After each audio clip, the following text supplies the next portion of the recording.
Welcome to our channel HASHMICLINICS. All right, let's get right into it. Today, we're doing a deep dive into Ammonium Bromatum, a really powerful, deep-acting remedy. It's one every clinician needs to know, especially for those challenging cases where you see this complex mix of respiratory, neurological, and catarrhal symptoms. So here's how we're going to tackle this. We're going to build the remedy picture from the ground up, starting with its absolute core essence, and then working our way all the way through to clinical comparisons. Okay, first things first. Let's really establish the fundamental nature, the very heart of the Ammonium Bromatum patient. Right out of the gate, I want you to connect two major themes in your head. One, a real irritability of the nervous system, and two, these profound, deep-seated catarrhal states. And you'll often see this in a stout, full-blooded, or what we call a plethoric patient. This combination right here, this is our foundation for the entire remedy picture. Now look at this. This is one of those classic, strange, rare, and peculiar symptoms that just makes you sit up and take notice. It sounds almost bizarre, right? But you know that in homeopathy, these are golden keynotes. An irritable feeling under the nails, which is only relieved by biting them. If you see that, it is a powerful, powerful confirmation. And this internal nervous tension, it comes through so clearly in the mental state. Sometimes it's subtle, just a lack of confidence, a mental fogginess that leads to mistakes in writing. But it can also escalate into this profound anxiety. And look at that deep fear of suffocation. It perfectly mirrors the physical strangling cough, driving a patient to get up and pace, just desperate for relief. Okay, let's talk modalities. Understanding what makes the patient better or worse is, as you know, absolutely critical for locking in the prescription. This table really lays it all out for us. The thing that should immediately jump out at you is that 3 a.m. aggravation. It's a true hallmark, especially for the cough. We also see this clear aggravation from cold, open air, and logically relief from warmth. And there it is again, that weird paradoxical relief from biting the fingernails. Now we've got to talk about the respiratory system. This is really a primary sphere of action for Ammonium Bromatum, and its symptoms here are, well, they're unmistakable. The cough in this remedy is incredibly characteristic. There are really 3 features that define it. Let's break them down one by one. First, the onset. We are not talking about a gentle tickle that builds up over time. No, this is an explosive, spasmodic attack. It catches the patient completely off guard and is so violent it literally feels like it's strangling them. Second, that time modality. It's exceptionally precise. It's like clockwork. The patient is jolted awake at 3 a.m. by this violent, suffocating cough. When a patient gives you a time modality this clean, you listen. It's a very strong guiding symptom. And third, you have to look at the quality of the mucus. This is a huge differential point. It's not yellow or green. It's white, it's sticky, and it's stringy, which makes it incredibly difficult to expel. This is vital when you start comparing it to other remedies. These other symptoms really round out the picture.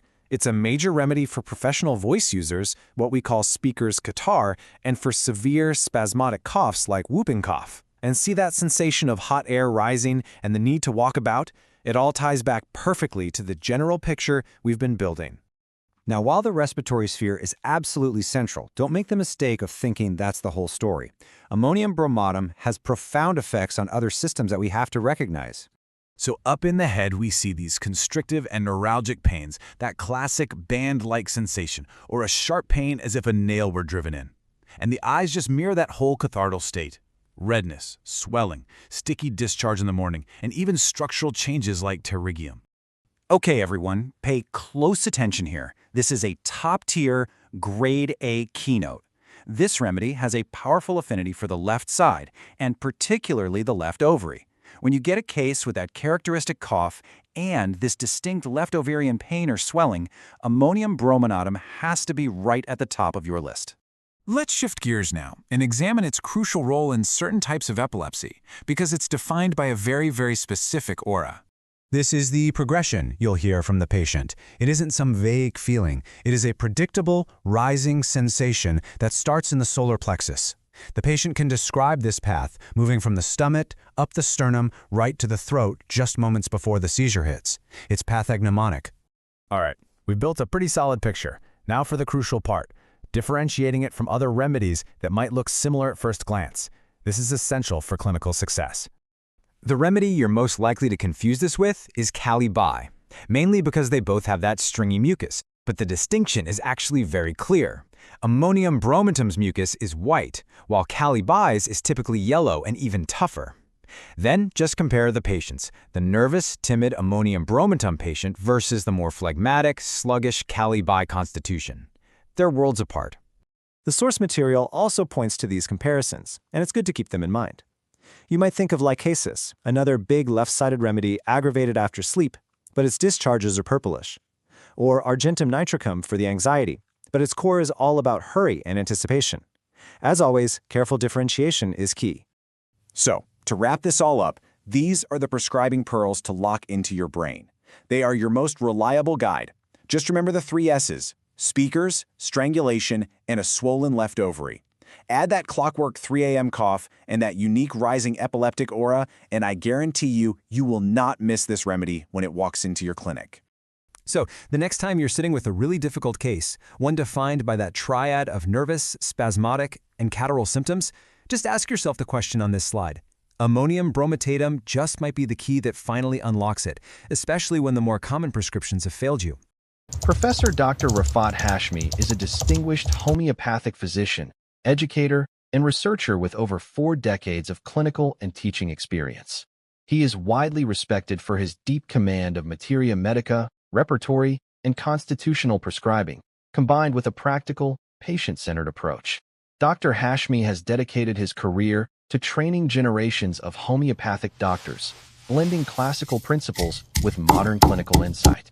He is also known for his innovative work in digital homeopathy, developing educational content, clinical tools, and AI-assisted systems to enhance remedy selection and case analysis. With a strong commitment to ethical practice and lifelong learning, Professor Dr. Rafat Hashmi continues to guide, inspire, and elevate the standards of homeopathic education and patient care.